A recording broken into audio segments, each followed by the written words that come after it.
People in.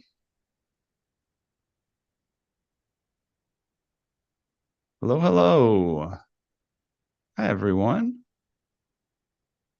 Welcome to Piano Tech Radio Hour. Good to have you all here. I am going to spotlight myself and well, actually, we could spotlight myself and our guest today. And as usual, we take a little bit of time to just kind of let the stragglers trickle in, say hi to the folks out on Facebook and YouTube.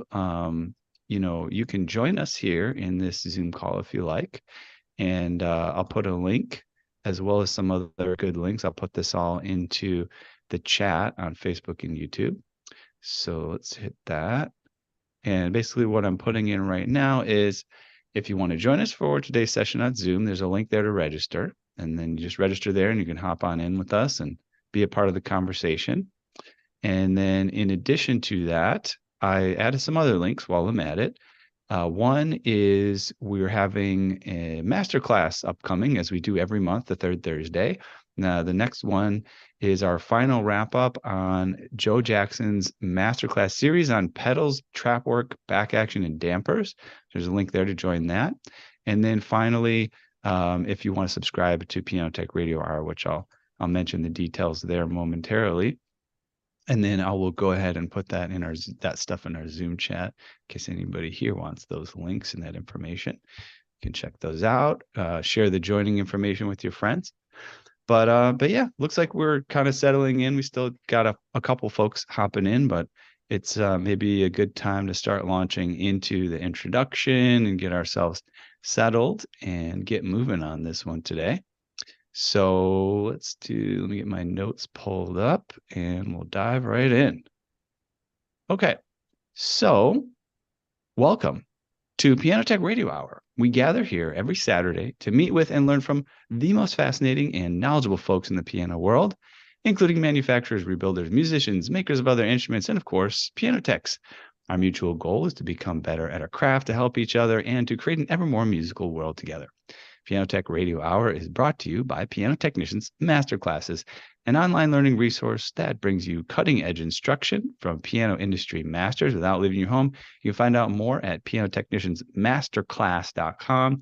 You can also subscribe to Radio Hour, this Saturday program, for just $16 a month.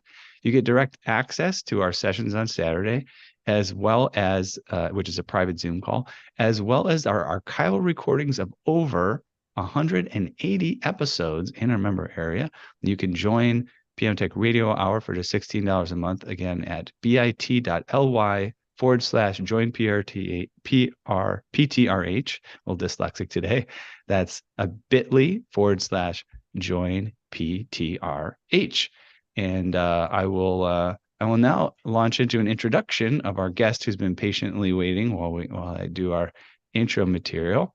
Let me introduce you to Jerry Mack. He is a fine figure in the world of piano tech. He's born and raised in New York City. To pianist parents, his fascinating journey in piano tech began at the Manhattan School of Music, where he started to learn the craft. His path led him to the prestigious Steinway Hall in 1979, a time marked by the use of Teflon bushed action parts in pianos. After a stint at Moran Towing, which we didn't talk about in the pre-interview, you could mention that, Jerry returned to the piano business, enjoying a successful period of self-employment, 1988 to 1999. In 1999, he joined SUNY Purchase as a college and university technician, dedicated 22 years to the care of 100 Steinways, earning the institution the nickname Teflon C. Jerry retired in 2021, just a couple of years ago. You're looking rather young and healthy for retirement, so that's great. He's leaving behind a remarkable legacy there at SUNY. Today, he is here to share his insights, anecdotes, and experiences from an extraordinary journey in everything that he's been into. So, Jerry, welcome to Piano Tech Radio Hour. It's great to have you here. Thank you so much. It's very nice to be here. Thanks for having me. Awesome. All right. Well, you and I talked a little bit previously, so I've got a good kind of foundation in your background. So I'm going to guide the audience through some of the high points here. But I think first of all, we mentioned that you kind of started out in the Manhattan School of Music, getting to know the craft. Tell me about how that came about, when that happened in your life. Well, I was fresh out of high school, just a teenager, and I had a keen interest in radio communications and electronics. I studied that in a technical school in the city, and when I got out, I planned to go to college for it, but became disillusioned. And my dad, who was pretty perceptive, saw that disillusionment. And one day he came up to me with the New York Times and he said, "Hey, look, there's an ad here for piano tuning course at Manhattan School of Music." Now that was pretty far away from where I lived, so I didn't jump out of my shoes, at the opportunity to go up to the Upper West Side from Staten Island every day to go study how to tune. And I think he had ulterior motives because he had a lot of piano students with out of tune little Brights and Spinets there. But I did it. I did it, and it was great. I met the head guy there was Alan Bushman at the time. And wow, what a character he was. It was just great. He had people moonlighting from the Steinway factory. Angelo Andino, the Hupfers, these old time, real gritty New York piano factory guys coming in and giving us little classes showing us how to fix dampers and restring and whatever you do. So that's how I started. And it went on for about a year. Um, and when it ended, I began at Steinway. I had sort of just really rough background, just a beginner's background, but enough to go with so that they let me in as a trainee. They needed somebody to train, so I got in on that basis. I was lucky. That's awesome. Yeah. So then let's launch into that. You started at Steinway, you worked for there for many years. What were you thinking when you got started? What was the environment like? Did you think you'd be there that long? Like, yeah, what was it like getting Wow. started there? Well, you have to understand. I mean, looking back on it now, to walk into Steinway Hall on 57th Street, as a kid from the suburbs, it was otherworldly. There's really no way to describe that experience. And not only did I not think it would last, I didn't even think it was happening while it was happening. But pretty quick, they get you really busy when you're there. You right away have to do a lot of stuff and you have to account for it as well. You have to fill out a timesheet every day. So there was really no time to feel anyway. I got slung into, you have to tune a certain way. They teach you that, and then they need repair people, to go into the actions and understand things. So they had us reaming Teflon forever, figuring all that out how it worked. There was no time to feel anyway, to have an emotional response. It was like you better show up at 7:30 in the morning, and that was really it, and get through that day and doing what the service manager needed you to do. So, Mm, pretty intense environment, sounds like. oh yeah, it was boot camp for real. And we talked about it earlier. Would it be fair to say that if that was boot camp, that, and maybe you have a different opinion, that the Navy SEALs were the concert and artist division? Would Yeah, that would yeah. that say about right? Yeah, no doubt. That was the height of, I wasn't in the concerts and artist division, but our retail division was right next door, and I knew all the guys, and we hung out and ate lunch together. That was absolutely the hard. That was the SEALs. That was the Navy SEALs. Those poor guys were locked in rooms for 12 hours at a time, tuning a string of five unisons in some temperament that they had. That was really the heavy stuff. That really was. We got away with stuff. They couldn't get away with anything. Hmm. And you mentioned it was kind of I mean, it sounds like even in the case of what you were doing, but just maybe even more so there, you kind of said you like give up your life to this. If you're Yeah, going to do this, if you're going to work in this area, you kind of got to come in on weekends and this is your life. Yeah. that's it. The concerts begin at 7:30 and 8 p.m. So you have to be there ready before that. And the weekends, of course, that's when all of this activity takes place. and you've got to be at work every day. So yeah, you absolutely you give it up for that division. There is no question about. In our division, retail, at 4:30, that was it. We were out the door, but not in CNA. No, no, no, no. That was a Hmm. whole world. And this was all at Steinway Hall, right? In Yeah, Manhattan, sort of near Central Park. yeah. Um, 58th Street, 57th Street, and right in the heart of lots of stuff. We're talking about 1980, 85 in there. It was quite a time.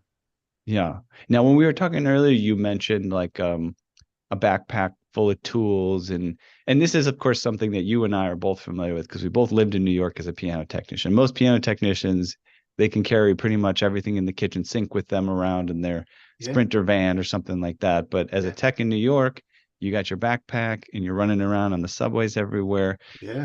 Can you tell us a little bit about what that experience in the field was like when you went out in the field as a technician? My shoulder is still dented permanently from carrying 35 pounds of tools. I can't show it to you with the shirt on, and you don't want to see it with the shirt off, but that was an adventure. Adventure is the word. You got a call and you had to go do it, and you didn't always have everything you needed to finish the job. Often, you had to improvise and learn how to make things work, without getting getting to perfection. Perfection was this ethereal thing that we always sort of chased around, and even the pianos that came from the factory that came to Steinway Hall for prepping, for sale, there was no perfection anywhere. If you really took a fine tooth comb and went over all of that stuff, as any seasoned technician or watching would know, you can find things that an average person coming in to try a piano will never know is there. And it was a constant cat and mouse thing, to iron things out, and how much of the inventory is showable and acceptable and even in tune, at any given time. But guess what? People came in, played them, loved them, and bought them. They went out the door. One way or another, they sold pianos. I think they still do. Oh yeah. Yeah, Yeah. for sure. Yeah, we might talk a little bit later about the sort of shifts and transitions and how what Steinway is up to these days and things. But continuing there with the Steinway days, uh, what kind of any interesting stories around like artists that you were involved with or came across or worked for or stuff like that? Yeah. Oh, I can't even. I mean, I'll give you one. Dan Jesse was one of the guys in the concerts and artists, but he was a tuner. Great guy.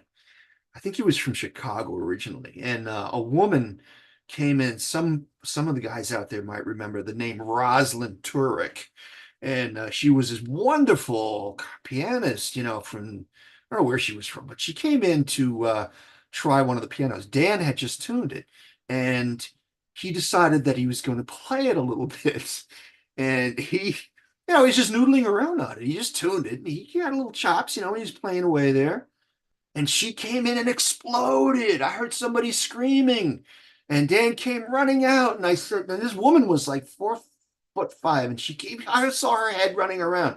I said, Dan, what the hell happened back there? He goes, oh my God, she's lost her mind. She was screaming that he was playing the piano. She was about to test, for being sent to some thing she was doing, a recital or something, whatever it was. She claimed that he had ruined the piano with jazz, and that she that she was not going to tolerate it. I mean, this woman was from, some Victorian age or something, and man, she had Franz in there. It was a whole thing. She rousted up this whole thing. But that was sort of, mentality. And Hmm. when that happened, I was glad I wasn't in that division. I didn't spend much time playing the pianos, but if you have to face something like that, that kind of, yeah, it was insane. He didn't ruin anything. He was just noodling around a little until she arrived. He wasn't banging. I know that much. Well, That's one. I must have ruined my fair share of pianos with jazz. That sounds like a fun thing to do. We all have. You have to ruin them to learn how to get them right. And I have a Frank Sinatra story that's fantastic. Remember, we were just employees of Steinway. We weren't special or anything. We were just workers in there.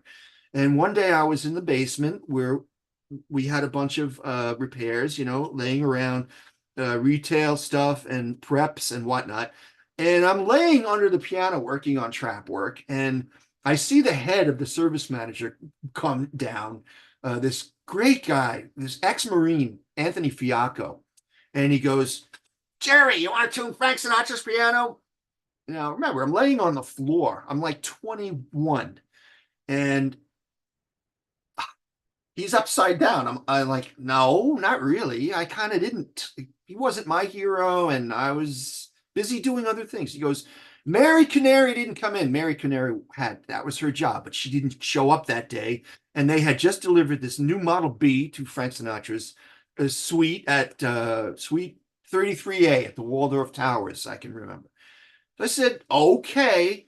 So I went over there. I walked over. I walked from Steinway Hall. It was just, half mile away. And I get there and they put me in this broom closet. You can't even imagine. I had to go in the service entrance. I was a serviceman. And they said, okay, wait a minute. You can't go right up there. We got to wait for security. So I'm sitting in this like, it must have been 90-degree broom closet thing, like with a service elevator entrance in it. And I'm waiting for these guys to come down, and it must have been an hour. And I was pissed off. I was like, the hell with this. I don't care who this is. I want to leave. I want to go back to, well, these guys show up. These couple of guys come in with Glocks. And they're like, okay, is it you? And I'm like, yes. And What? you're from Steinway, right? And I showed them yeah, yeah. And they bring me in and they bring me up in this quilted service elevator. And we get to the floor, the doors open, and boom, it's Frank Sinatra's home in Manhattan, Suite 33A in the Waldorf Towers. And they were like, after all that hoopla making me wait, they had the guns and everything. They go, okay, there's piano, and they just disappeared. So I walk in, I'm like, crap, I'm in Frank Sinatra's house. There was nobody there. It was empty. He was somewhere else in the world, and now I had to go tune the piano. Like, okay. As soon as I saw the B sitting there, I was like, oh, there it is. I know what to do now. So I walked over to it, and there were photographs on the piano. I mean, his wife with Nancy Reagan, with the Pope. I'm like, holy crap. I'm like, oh my God. I had to lift these pictures off the piano, get them arranged on the floor, and get the thing open. And I thought there was a skinny little dirt mark under each picture. I could see where they all went. So I arranged them on the floor. I thought, yeah, I could put them right back where they belong. Great. And believe me, handling these photos is no small thing, man. I'm like, it was like being in a palace. Everything was crystalline and gold. It was screwed up. Now, final thing I have to do. There was a dragon, a statue of an ivory dragon going this way, right across the front where the flap was. The flap was open and the music desk was there. And by the way, there was a Nelson Riddle score on the music desk, handwritten. Frank, it's a hell of a Helluva, hell of a good score. Look at the score. Nice. Yeah, I'm like reading this. I'm like, oh my God. So now I moved that to the couch. The final thing I had to do was remove the dragon, ivory dragon on a Blackwood base. It was, I'd say, 3 feet wide altogether. So I said, great, just get that and then lift the lid and do your thing. Well, guess what? I grabbed the base, and the statue, which was of ivory, was not connected to the base. It was free from the base, but I only grabbed the base. And what happened when I grabbed it, the statue spun like an airplane propeller and went straight to the deck. It went straight down. An ivory must have been some Ming Dynasty thing or whatever the hell it was. It was on Sinatra's grand piano, and I goofball and trying to move it to get in there. I saw my whole life flash by me in that moment. I did see that. I really did. And I God only knows, man. And I think I had faith after that forever because I grabbed everything and just went like that. I just saw it happening and I just slammed it into myself. And it made an X across me. The Blackwood base was here, the Ivory Dragon was here, and I was on my knees in Frank Sinatra's house, holding his dragon and the base like this, like that.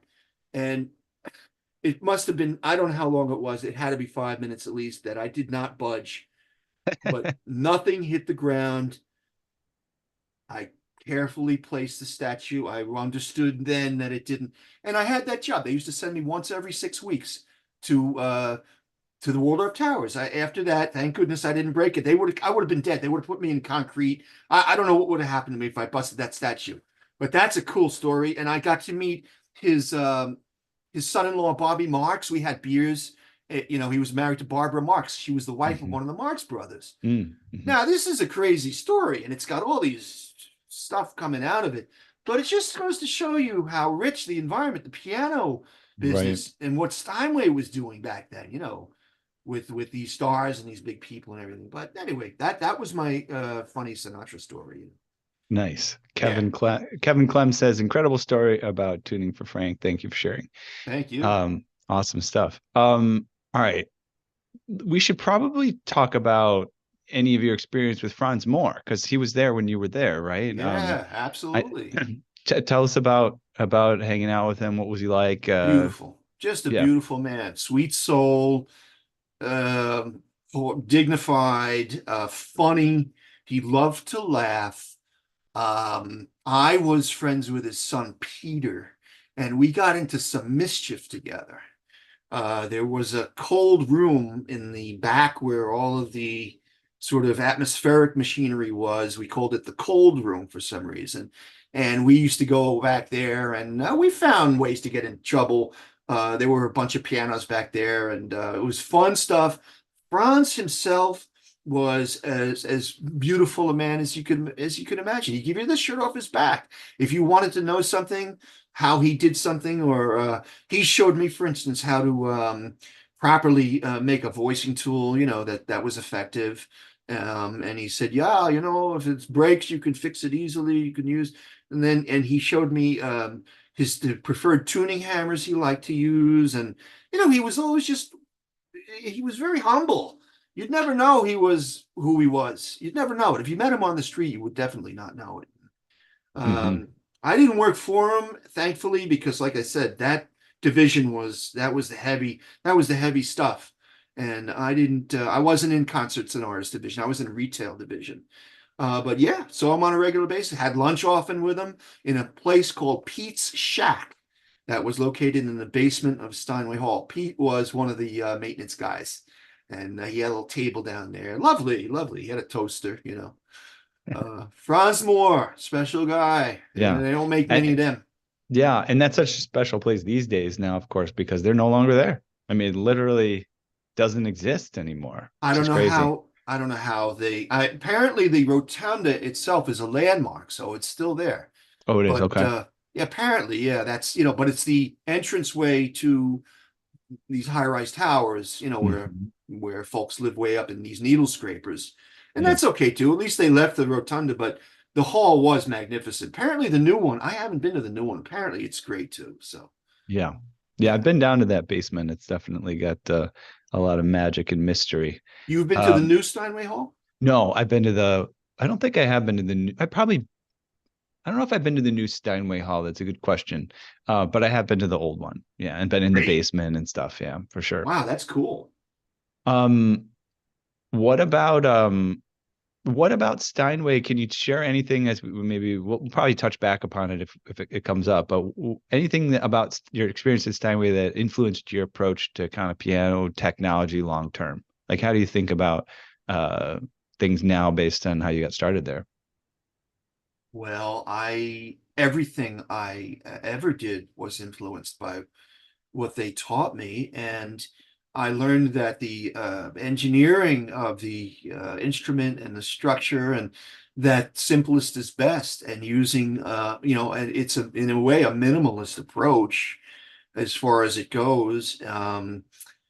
I learned to adhere to the factory's way of doing things and try not to get off those rails and thinking maybe I could make improvements by doing things my way. I got off of that. I was never on that. I was always one of Steinway's little Indians. And not everything they did was the greatest. There were certain areas that I felt were I never liked the underlevers that you couldn't remove. I like an old Wessel, Nickel, and Gross underlever action that just comes out. It was the whole different world. I didn't like the way it was so difficult to do a damper job. I thought there are easier ways, to manage this. It's a system that has to be installed and used, and it should be the access to a technician. Shouldn't necessarily need a factory damper man to get this right. I always sort of wished about that, wish that would happen. I don't think anything has changed. I know they use the Hamburg systems now, which is great because it's very, very good. It's great. It's superior, really. Teflon was a fantastic system. It was well conceived. I don't think it was an ill-conceived. They were trying to save themselves from the service problems they were having with all the actions that were seizing up on them. So they figured, well, if we go to this impervious material, then we won't have all these stuck actions, in the wet weather. And that, while that might have been true, the missing ingredient, what's required for a successful Teflon system is highly, highly stable wood. And that's where they really went off the rails. The early runs of Teflon were great because the wood was still very stable. Into the 70s, that all flew apart, and it was impossible to do. It became, a real living nightmare, try to match Teflon with these woods that they were sort of foisting into the instruments. So that's just all steps along the way. They got rid of it, They went to Mm-hmm. Emerlon. I don't know if you remember Emerlon. That was the Mm-mm. first that was impregnated Teflon. I'm sorry, impregnated felt. They got rid of the felt. They said, we can't the Teflon, we can't use this junk anymore, not in hammer shanks anyway, because they kept it in the repetitions for a while. In fact, I think they still keep one of those studs in there. I think the spring, that stud that the spring is on, the pivot for the spring, I Mm-hmm. think it's still Teflon to this day, if I'm not mistaken. Or Mm. it was until very late when they were using the New York parts. But Emerlon was felt that they impregnated with some sort of chemical. And it was a good idea, but it wasn't well tested, and we had trouble with them. A lot of trouble with the dampers. The damper guide rail bushings would swell up, and you'd have to get in there. And of course, you have to take the damper out to go in there. Now you've messed up the whole factory damper line, and that really created a lot of trouble, And they got away from it, and I think all that's fixed now. That's from when I was there. That's just some of the stuff Right. yeah. Yeah. Um, and then, you mentioned too being able to have this experience because you're from New York, you grew up in Yes, New York. yes, You and I both know, having been in New York. I mean, I was just even hanging out with who I mentioned is teaching our master classes now in St. Louis, Joe Jackson. When I was talking with him, a guild in any other town besides New York, yeah, for example, or just like the type of people you can meet or the type of skills you can pick up, it's just totally a different level. And so you and I both really appreciate the time we were in New York because the level is raised. But you talked about people coming in to kind of train maybe for their local dealerships and stuff like yeah. that. Can you tell us a little bit about what was going on there and what that experience was like? Sure. There was a Steinway training program. I'm sure there still is. Steinway has a training program for technicians who, they have dealerships all over the place and they sell a piano. Let's say there's a sticky note. Who the heck is going to go fix that? A brand new Steinway that just arrived. So they have a certain amount of training. I don't know if they bring people to New York anymore, but back then they were. And for instance, one of the classes, they sent me to a bunch of them because they wanted me to learn different things. So I got to meet a few different classes, and one of them was the action class. You went and learned how to file hammers and set a hammer line and just do the basic things. required to get this begin betting a geometry, properly. Well, we had guys from Tennessee. There was apparently a dealership down there. There was a guy from Florida. There was fellows from the Midwest. These were great guys that were having sort of the opportunity of their life, to go to the big city, to the big company, and learn. And when they left, they were certainly, and they were different creatures. They were enlightened. They got this injection, And the guys at the factory, they were not caring, warm types at all. The people teaching they didn't even, I don't think they really even wanted to be doing it. They were just, it was part of their gig. And they were, well, this is what you have to do. You have to do it this way. This is how we do it. There's an old saying, I don't know if you ever heard, it's corny, but it's probably true. There's the right way and the wrong way and the Stein way. This is what they used to say to us. It's like, we don't want to hear that you're doing your own thing on these pianos. We want, you work for us and you have to do things this way. And they were right. They were right. They had a certain approach. But I mean, how many different ways can you file? You're not going to file hammer with your feet. You have your stick there and you're filing away. It's hard work, and you're breathing stuff. You have to do it. Mhm. That was, and I only saw a few of those classes, while I was there. They made you busy right away. They sent you out. There was so much work, so much repair work and retail, warranty work. I was a warranty service technician, and there was so much of it, you just didn't have time to think. You had to figure out, there was no internet, so you had to use a map, get in the car, drive Long Island or Jersey or Westchester. That was half of the trick, just getting there. Mm. And then was usually something simple like a sticking note or a tight jack, but that's a hassle if it's in the middle of the keyboard on a at the time a $33,000 Steinway. It was nothing to sneeze at in 1983. Hmm. You had to go, you had to do it, you had to fix it. Um, we could probably talk a lot more about Sam. I'll move on to some of these other topics. Last thing I'll mention though, so we send out our emails, we've got a list of about 4,000 folks, and consistently at least 1,000 are opening each and every one of those. So we appreciate the kind of breadth and reach that we have. But we did have someone reply Yeah. to the email that we sent out saying you're going to be on. Yeah. It's somebody from Steinway, and they just had Oh, to say hi. Steve Drash. oh, I love Steve Dresch. He's an angel. He's a great, great generational factory man. His father, I believe, and grandfather were both at the factory. The Dresches are those are the cats, man. That's the wellspring, Steve. I love you, Steve. Nice. And Steve knew one of my brothers. They went to school together before Steve ever even knew me. Before I was ever in the piano business, Steve was in college with one of my brothers.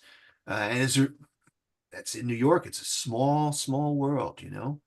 How could you even imagine that happening? But it did. Yeah, good old Steve Dresch. Good old Steve. Nice. I'm glad we had that little connection. Maybe you guys reach out and touch base. Oh, I Um, certainly will.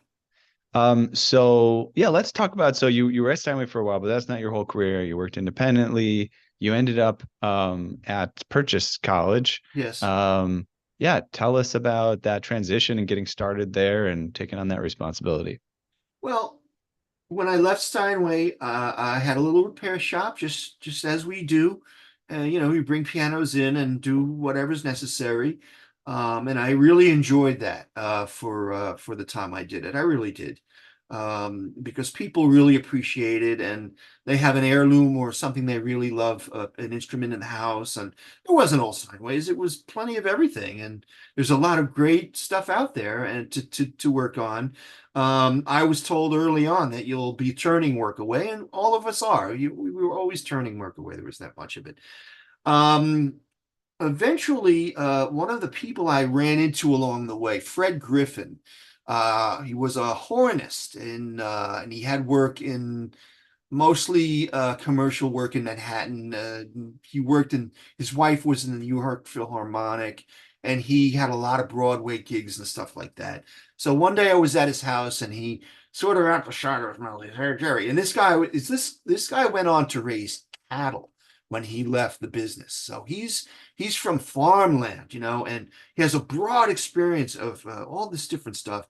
Now, one day, real character, and he goes, "Hey, Jerry, you," and I was subcontracting at the school. I was just tuning there. If they had a concert, they didn't have a technician, which is crazy because they had 100 Steinways on 4 floors. So one day he said, they opened up a position at the college, Jerry. You think you might want to work there? And I said, no, I didn't. I knew enough about it to know I didn't really want to work there, but it would have been very irresponsible to say no. It was a job and it was being offered, and I thought, well, let me put in an application. I'll never forgive myself if I don't apply. And it came down to me and another guy, and I got the job. And uh, when I went in there, and then, by the way, it's a great school, great faculty, incredible students. The place was pretty crazy. I mean, right, just north of Manhattan. It was in the right place. And but they had all these timeways that we were working on as retail crews. We used to go up to Purchase College and work in there as retail crews on warranty issues. So I was pretty well versed in the way the place was laid out and what it was all about. But you never really know what it's about until you're in it and you have the responsibilities and there are pressures. For instance, every professor needs a piano and they have their curriculum, and the piano has to work. And if it happens to be the piano department, they don't just have to work as a piano sitting there. They have to be good pianos, working properly and all tuned and everything. So, of course, that goes with it. And so you realize right away, not only do you have the pressures of the piano department right away, right front and center right away, including recital hall, including recording and all the practice rooms and everything in the studios. But then there is the jazz department.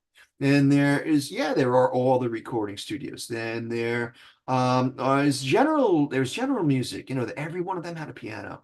All of the teachers, the wind department and the brass department, they all had pianos. Piano was the common denominator. So it was this enormous workload. And it was actually doable. They gave you a little money, not a lot. The state usually is broke. They give you little money. So I had some close people I brought in from time to time and helped me, with the tuning and repairs, and managed to keep the ship afloat. The big bad bear in that room was the HVAC, and the building was just truly a mess. It was a typical state building that was out of order. By the time I got to it, it was far gone.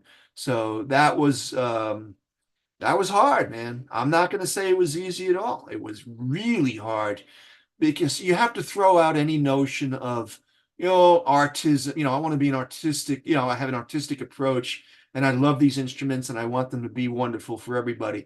That pretty much goes out the door. It's like, well, I have this job and it's a great job with all the benefits and all of the security. They give you tenure after 7 years. You're tenured into that work, Wow. which is really, in nowadays, in this world, it's impossible to even imagine being tenured. But I was a tenured worker. I had that job. Uh, it definitely did me in. I think if I just stayed with my own little shop on the side, in some ways, I would have been better off. On the other hand, it's a two-edged sword because I'm retired now and I have a pension and healthcare benefits and stuff like that. So I would Mhm. recommend to anybody entering the field, never shun a job like that. Very good, very important, and it's good for your future because eventually you're not going to be able to do the work or as much of it. So you Mhm. want to be supported in certain ways so you're not hurting. Yeah, I remember you made me think of I was at Rutgers University, and I got into tuning from the technician that was working there, Dave Miller. But we had these practice rooms. Speaking of the climate, oh my gosh, that they had like these radiators, Oh, in there, and it was the type of thing where there's probably like one thermostat that controls everything, yeah. and they get real hot, and then it would be wintertime, and the heaters would get super hot, And then, of course, in order to get the climate to where they wanted it, then you would open the window Oh right yeah, I in the know that room. one. And so it was just like, I mean, at the time, I didn't really understand the implications. I was just a student, practicing. But oh man, I can imagine what a nightmare to try to keep those pianos in tune. Here's one for you. One day I walked in and this was right across from the piano shop. I walked into the practice room. The window was wide open. There were these sort of swing open windows that swung like that. And the window was like that, and it was snowing, and there was snow inside the piano. The snow was coming in, and Oh it was man. in the piano. And I mean, how do you not get angry? How do you not respond? Like go animal, go ape. I was ape. I was so frustrated, and I felt personally offended. I was like, how could this, idiot have left this thing open, man? It's snowing, there's snow in the piano. But some kids sitting in there until midnight and they're tired and they just leave. It wasn't snowing maybe then. And you can't even go there with any of this. You know what I did? I got a roll of paper towels. And I sopped it all up. I cleaned it as best I could, and that was the end of the story. But the snow is one of the nicest things that I found in pianos in that school. Believe me, Yeah. this is college. This is college. And there's a lot of folks that come in just to mess things up. One night I was sitting in the shop. It was after midnight. I was sitting in the shop, and I don't know what the hell I was doing there, but it was late and I was there. And I hear boom on the door, like really loud. It almost, I almost had a heart attack. So I sprung up out of my chair and I opened the door, and there's three guys standing there. They were trying to kick the door in, and they didn't think anybody was there because it was after midnight, like on a weekend or something. Nobody was around. So, but I just flung the door open, like, and just stood there over these guys. And they were like, he's going to kill us. And they just took off they darted away. They took off. The building manager told me they'd sooner had broken their feet than kick that door in. It was a Mhm. real heavy door, with Hmm. like metal and stuff. But this is the kind of stuff that happens, man. Talk about Animal House. Forget it. Yeah, I wonder I what they can would have imagine. done had they gotten in there. Hopefully filed some hammers for me. I have to say, I can admit to this, all good natured in the end. But when I spent 1 year at a school called Lake Forest College outside of Chicago Yeah. before I transferred to Rutgers. And that was when I realized I needed to study music because got very serious about practicing piano. And that was at a time when, you didn't have all these simple security things that you could implement, and, alarms and blah blah blah and this and that. And there was a music building, a small music building with probably like 6 to 8 practice rooms with pianos.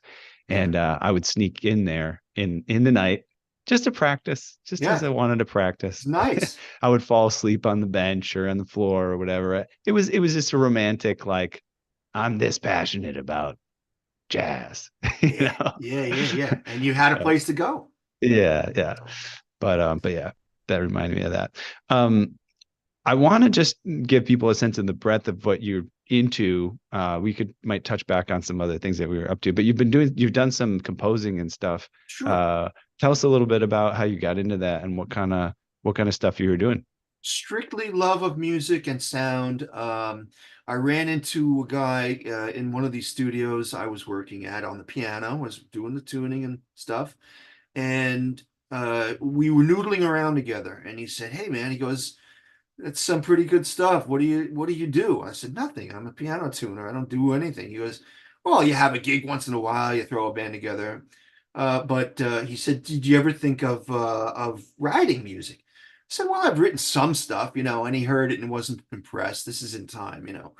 And he goes, "Why don't you I didn't have Logic. At the time, Logic was brand new. It was in like '05, '07. It was an eMagic product. It was in its fledgling stages, and computers were young, and the whole thing was just starting up. And so he hipped me to this Logic thing, and he had total ulterior motives because I didn't know that, he needed a writing crew. He was working on commercial music for sports, entertainment, as well as film.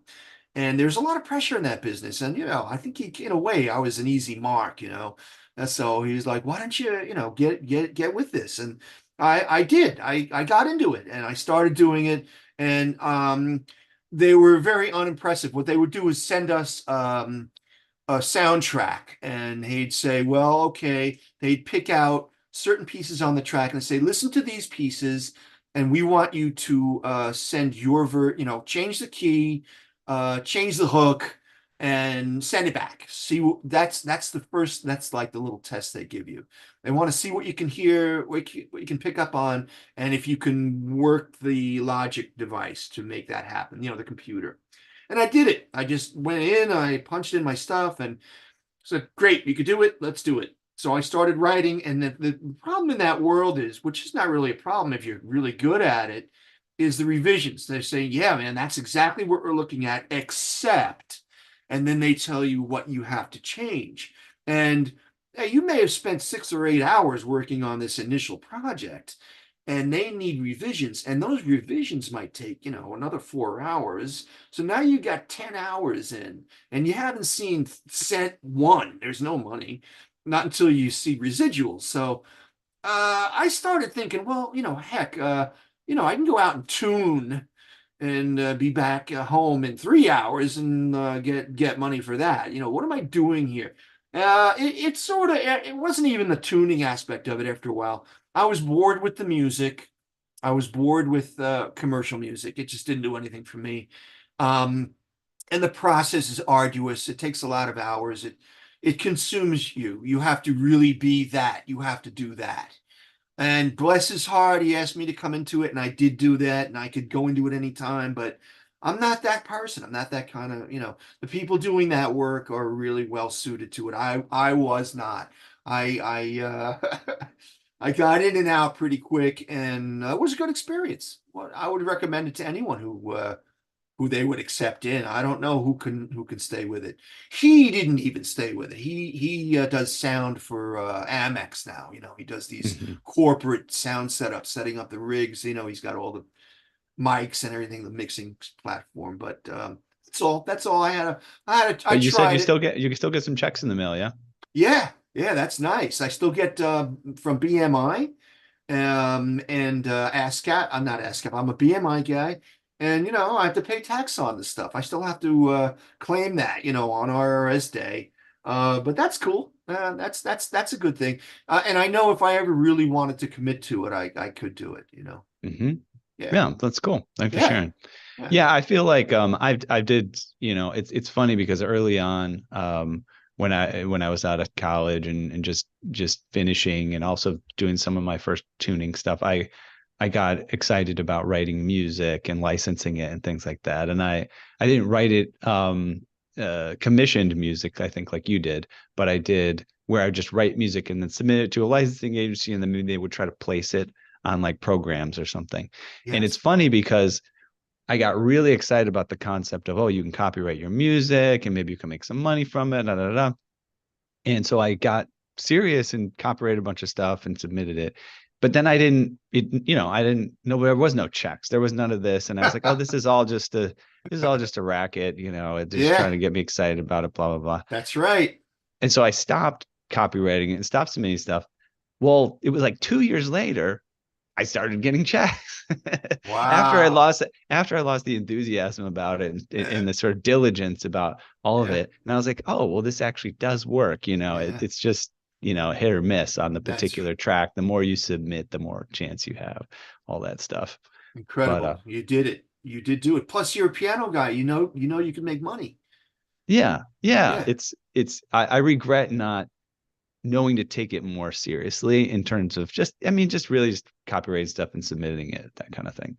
But oh well. It's commitment Um, required. Commitment yeah, required. yeah, definitely. How spread can Um, you thin? How thin can you spread? yeah. Or how spread can you thin? Yeah. Let's uh let's jump back a little bit. Yeah. Because I wanted to cover that and make sure people knew kind of all the stuff you're into. But Yeah. but yeah, tell me about living in New York. in the era that you did, because Well, that sure. was I mean, I know you said you're from Staten Island, right? Yeah, So you sure. were living there a little bit while you were studying and getting started, but you also like you lived in Brooklyn, you lived in That's right. Manhattan. Man, just tell me about what that was like, just being in the city at that vibrant time of transitions and stuff. Yeah. It was as great as it ever was. I mean, for a kid from working class stock to be in that world, it was astounding, really. It was there's no real way to describe it other than you found very little time to sleep. You wanted to just be in the middle of the action, whatever it was. And getting into some of these different studios with some of the artists, that was a thrill.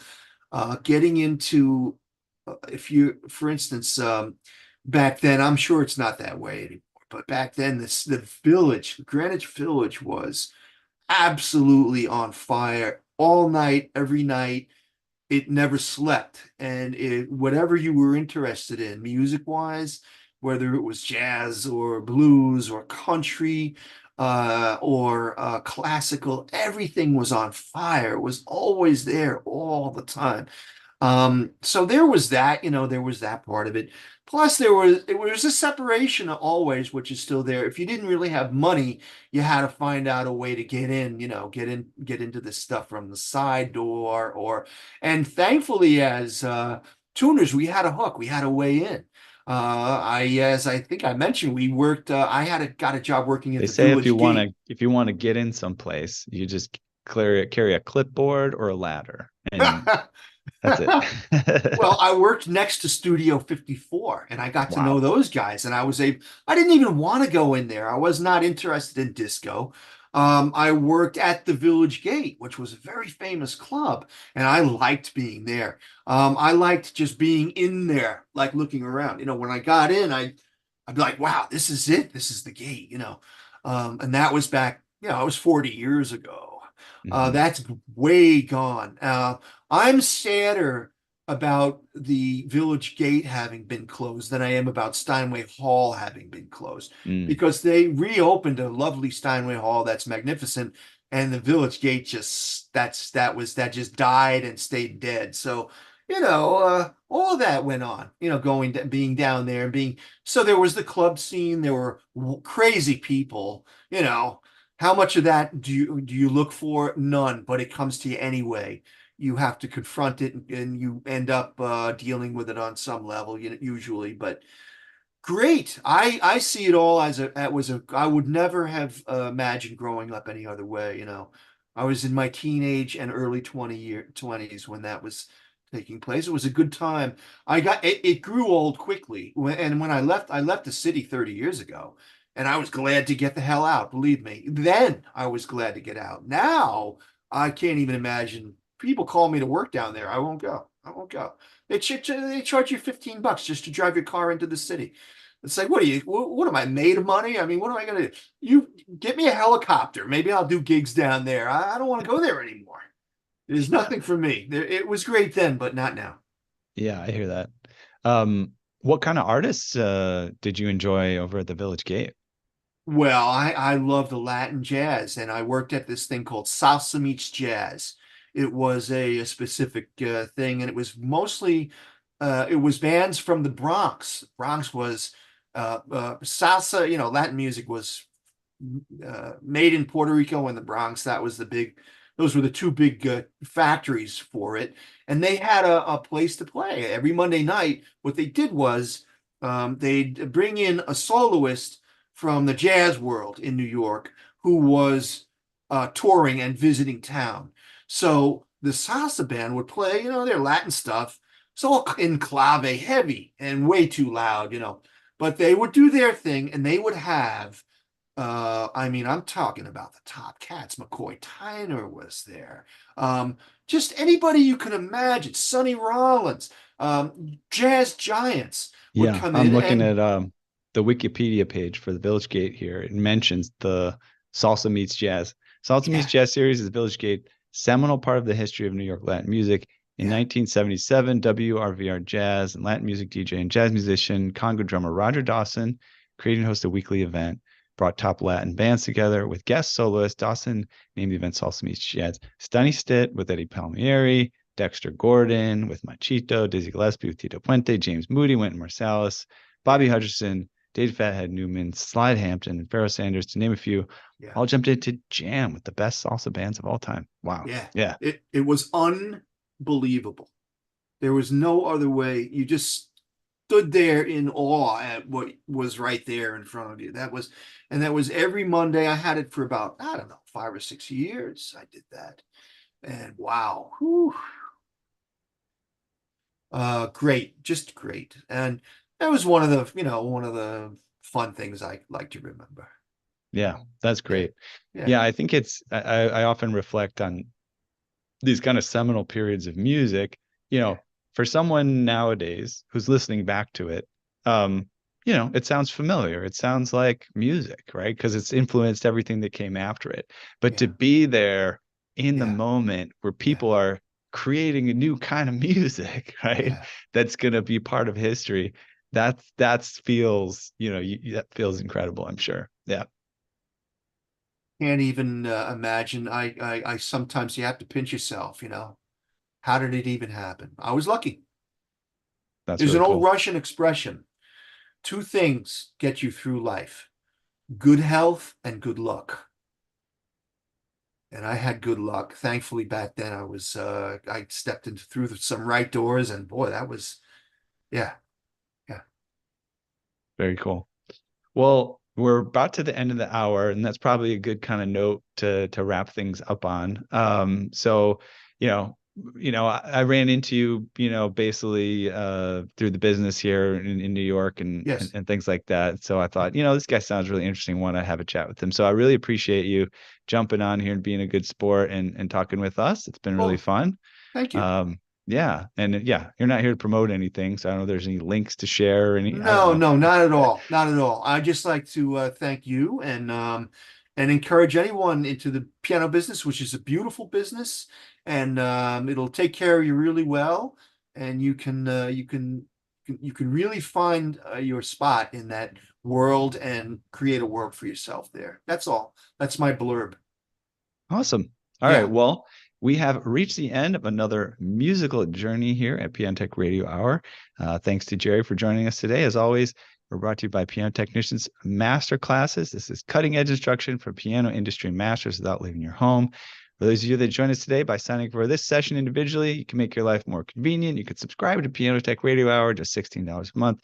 You get the recording of today's session in our member area, as well as automatic registration for each week's new session. You can sign up at bit.ly/join PTRH. It's bit.ly/join PTRH. If you're checking us out online at YouTube or Facebook, I put some links in the chat earlier on how you can join our latest masterclass and get involved with some other stuff here at Piano Tech Radio Hour. And make sure to check out the podcast at pianotechradio.com. All right, well, we'll wrap it up. Thanks so much for joining us, Jerry. Thanks everyone who was in the audience today, and we'll see you again next time.